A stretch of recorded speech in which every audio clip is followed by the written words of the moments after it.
All right, we're here with head men's soccer coach at Stetson, Logan Fleck. Coach, talk to us a little bit about how the preseason's been going so far. It's been a typical preseason. We've had a couple of bright spots that we want to try and make happen more frequently, and then we have some things we really need to work on. So it's interesting because last year's team was last year's team, and then when you get together, you start to see the dynamic. Not all the players have been healthy, through some injuries and getting fit. But right now, it's hopeful. We've done some good. I've seen some spots where you go, "Wow, that's exactly what we want to see." Now the question is whether we work hard enough to make that happen on a consistent basis. What are some of the specific things you're looking at in practices that you guys are really working on this year?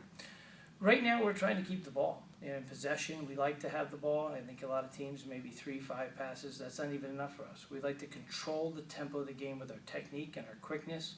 We have a very good goalkeeper, Andreas Schnabel, who we have great faith in the back, but he also is very good at starting the counterattack and can play well with his feet. So we're really trying to look at just reestablishing that rhythm we had last year where we keep the ball. A couple other guys are getting some notoriety as well. Jonathan Mendoza, Luis Osejo, Kayak and Road. Talk a little bit about some of these guys that come back with just a wealth of experience and are getting recognized for it. Yeah, well, they say experience cannot be something you can substitute for. I mean, you have it through doing. And having someone like Johnny Mendoza, who we refer to as P2, affectionately getting an award of only 42 players named to the watch list there on the what is equivalent of football's Heisman. It's the Herman Trophy Award. I myself have played with and against Herman Trophy Award winners. I mean, that's a very big deal.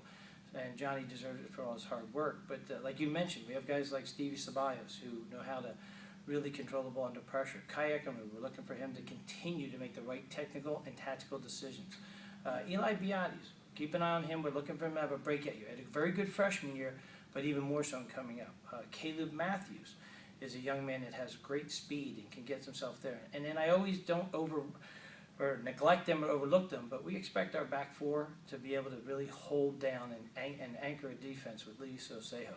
J.J. Bostic was outstanding last year as far as athletically winning head balls and getting forward. Rafa Centofanti, the outside right back, we wanted to see him more in the attack. So these are the things that we're trying to build upon to get back to saying, all right, we want to get into another year where we're fighting for a championship and eventually get into the NCAAs. Before you get there into that championship, there is a whole regular season to go. What are some of the games on that schedule that you're really looking forward to? Well, obviously Penn State. I mean, you go against a team that has the experience and has been playing in the Big Ten, came in second last year after we had beaten them 3-2. That's a team that has experience. They've been to the NCAAs. They got to the Final Four 1 year about 2 years ago. So they're expected to do well there, and I think that's a great test for us. West Virginia, a Big East team, very, very physical conference, always has maybe 4 or 5 teams going to the NCAA. They, again, will have the experience, and we're playing them both on the road.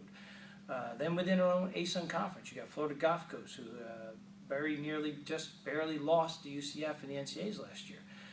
Very, very good team. ETSU will get rated or recognized at their region. They've got a very good team and have 2 players that I think are a very high note. So, we've got these. Right down the road, we only have to go 30 minutes, and we're playing UCF, and they'll probably be ranked in the top 20 in the country. And they're playing their last year, I think, in Conference USA. So we really had bumped up the schedule to play as many really high-quality teams we possibly could just to get ourselves tested and to gain more experience to get further in the tournament. Thank you, Coach. My pleasure.